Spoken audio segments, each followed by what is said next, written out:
8 coisas que nos afastam de Deus. Sabe qual é a única pessoa que pode te impedir de viver perto de Deus e de conquistar tudo aquilo que Ele quer para a sua vida? Você. Não é aquela pessoa que faz questão de ser uma pedra no seu sapato, não é o patrão que não te dá oportunidades, nem mesmo o diabo. Quando nós temos o desejo genuíno de nos aproximarmos de Deus, nada nem ninguém pode nos afastar dele. Apesar disso, existem algumas atitudes erradas que nós podemos ter e que nos afastam de Deus e da sua vontade para nós. Evite os seguintes comportamentos se você quer ficar bem perto de Deus. Preguiça. Deus é um Deus de ação e por isso Ele se alegra quando vê que damos passos de fé e estamos prontos a agir.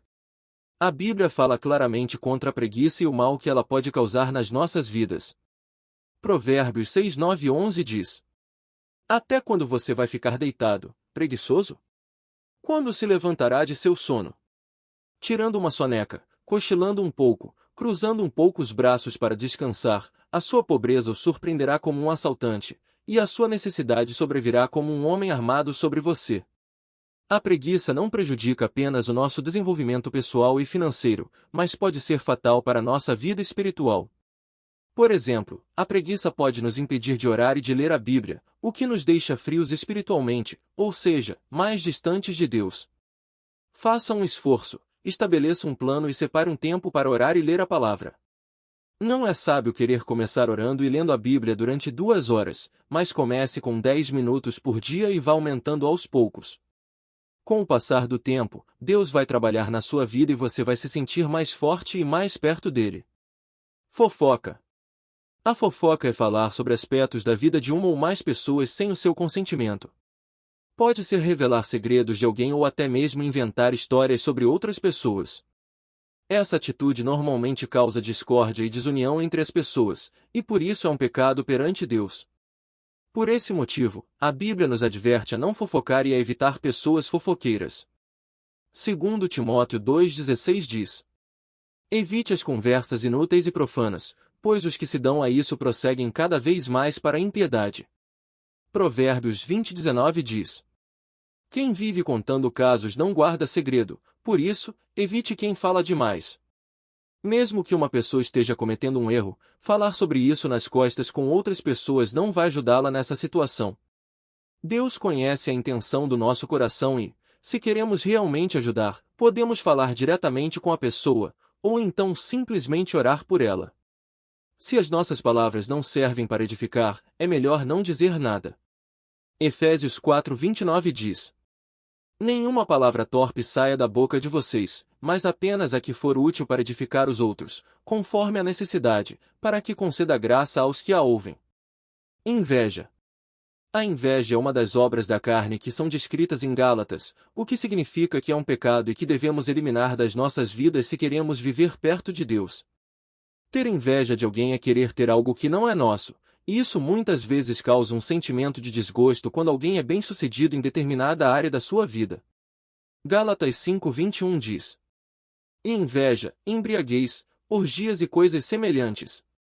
Eu os advirto, como antes já os adverti, aqueles que praticam essas coisas não herdarão o reino de Deus.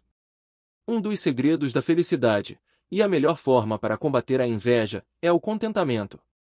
Devemos dar graças a Deus em todas as circunstâncias e não cobiçar as conquistas dos outros. Isso não significa que você não deve lutar para melhorar as suas condições de vida, mas que você tem que aprender a glorificar a Deus mesmo quando as coisas não correm do jeito que você gostaria.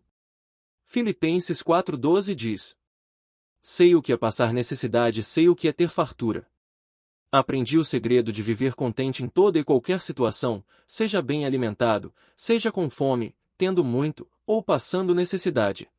Abacuque 3:17-18 diz: Mesmo não florescendo a figueira e não havendo uvas nas videiras, mesmo falhando a safra de azeitonas e não havendo produção de alimento nas lavouras, nem ovelhas no curral, nem bois nos estábulos, ainda assim eu exultarei no Senhor e me alegrarei no Deus da minha salvação. Egoísmo. Alguém já te disse: o mundo não gira à sua volta? Se a resposta é sim, provavelmente você está tendo um comportamento egoísta. O egoísmo faz com que pensemos apenas em nós próprios e não nos preocupemos com aqueles que estão à nossa volta. O oposto de egoísmo é altruísmo e Jesus é o maior exemplo altruísta que podemos ter. Ele não pensou em ele próprio, mas pensou em cada um de nós, tendo ido até a cruz, onde morreu pelos nossos pecados, reconciliando com Deus todos os que acreditam no seu sacrifício. A Bíblia nos confronta a amar os outros como a nós mesmos. Mateus 22:39 diz: E o segundo é semelhante a ele: ame o seu próximo como a si mesmo. E a considerar os outros superiores a nós. Filipenses 2:3-4 diz: Nada façam por ambição egoísta ou por vaidade, mas humildemente considerem os outros superiores a vocês mesmos. Cada um cuide, não somente dos seus interesses, mas também dos interesses dos outros. Mas para isso acontecer, temos que amar a Deus em primeiro lugar e deixar que o seu amor perfeito transforme as nossas vidas, eliminando todos os vestígios de egoísmo. Ganância. A Bíblia é muito clara: o amor ao dinheiro é a raiz de todos os males. 1 Timóteo 6,10 diz: Pois o amor ao dinheiro é a raiz de todos os males. Algumas pessoas, por cobiçarem o dinheiro, desviaram-se da fé e se atormentaram com muitos sofrimentos. Algumas pessoas interpretam erradamente esta passagem bíblica, dizendo que o dinheiro é a raiz de todos os males. Mas ter dinheiro não é o problema. O dinheiro é algo neutro, pode ser usado para fazer coisas boas ou más. A Bíblia fala de vários homens com temor a Deus que eram bastante prósperos em termos de bens, como Jó e Abraão. O problema é quando nós amamos o dinheiro em primeiro lugar e não a Deus. O próprio Jesus disse que não é possível servir a Deus e ao dinheiro. Lucas 16:13 diz: Nenhum servo pode servir a dois senhores, pois odiará um e amará outro, ou se dedicará a um e desprezará outro. Vocês não podem servir a Deus e ao dinheiro. Quando nós amamos o dinheiro, Deus perde a importância nas nossas vidas. Algumas das maiores atrocidades cometidas neste mundo são cometidas por causa do amor ao dinheiro. Ame a Deus acima de todas as coisas e não deixe o dinheiro controlar a sua vida e sentimentos, e dessa forma você estará mais próximo de Deus. Ira descontrolada. Um momento de descontrole e ira pode ser suficiente para destruir vidas, a sua e a de outras pessoas. A ira em si não é um pecado, porque a Bíblia diz que é possível nos irarmos sem pecar. Efésios 4:26. Quando vocês ficarem irados, não pequem. Apaziguem a sua ira antes que o sol se ponha.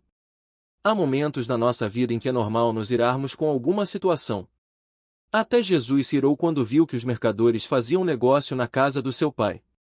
O grande problema é quando a ira vem de forma prolongada e descontrolada. Quando a ira controla nossa vida, nos afastamos de Deus. A mansidão é um dos aspectos do fruto do Espírito e através dela nós podemos impedir que a nossa ira se transforme em pecado. A palavra de Deus manda que sejamos pacificadores e mansos com as pessoas à nossa volta. Tito 3:2. Não caluniem ninguém, sejam pacíficos, amáveis e mostrem sempre verdadeira mansidão para com todos os homens. Imoralidade sexual. O nosso corpo é o templo do Espírito Santo e quando praticamos algum tipo de imoralidade sexual estamos pecando contra o próprio corpo, profanando a moradia do Espírito Santo e causando uma separação em relação a Deus. 1 Coríntios 6:18-19 diz: Fujam da imoralidade sexual. Todos os outros pecados que alguém comete, fora do corpo os comete, mas quem peca sexualmente, peca contra o seu próprio corpo. Acaso não sabem que o corpo de vocês é santuário do Espírito Santo que habita em vocês, que lhes foi dado por Deus, e que vocês não são de vocês mesmos? A imoralidade sexual consiste em pecados sexuais. O sexo não é uma coisa má, foi criado por Deus para ser vivido entre duas pessoas casadas. Por ser o criador da sexualidade, Deus determina a maneira correta de ser praticada. Qualquer atividade sexual praticada fora do casamento é imoralidade sexual, ou seja, é pecado. Precisamos viver cheios do Espírito Santo que nos concede o domínio próprio para conseguir resistir às tentações e fugir da imoralidade sexual. Idolatria. Muitas pessoas não entendem o conceito de idolatria, dizendo que idolatria é apenas o ato de adorar alguma imagem ou outro Deus. Mas a verdade é que a idolatria pode ser algo bem mais sutil, e por isso mais perigoso. Idolatria é colocar alguma coisa ou alguma pessoa no lugar de Deus. Um ídolo não necessariamente é uma estátua, pode ser o seu pai, mãe, marido, esposa, filho, filha, pastor, etc. Qualquer pessoa que assume a importância que só Deus merece ter está originando idolatria nas nossas vidas. Podemos não nos curvar fisicamente perante outros deuses ou estátuas, mas muitas vezes colocamos a nossa esperança e a nossa confiança em coisas que não são Deus, como a estabilidade financeira ou mesmo a família. Deus não divide a sua glória com ninguém, por isso coloque Deus sempre em primeiro lugar na sua vida e Ele acrescentará todo o resto que você precisar. Mateus 6,33 diz: Busquem, pois, em primeiro lugar o reino de Deus e a sua justiça, e todas essas coisas serão acrescentadas a vocês. Para refletir. Depois de ler estes defeitos, será que há algum que faz parte da sua vida? Ore e peça a Deus para sondar o seu coração, pois Ele te conhece e quer estar bem perto de você. Se você se identificou em algum desses defeitos, peça perdão e volte para o Pai, que está de braços abertos para te receber. Deixe o seu amém, siga e compartilhe. Jesus te ama.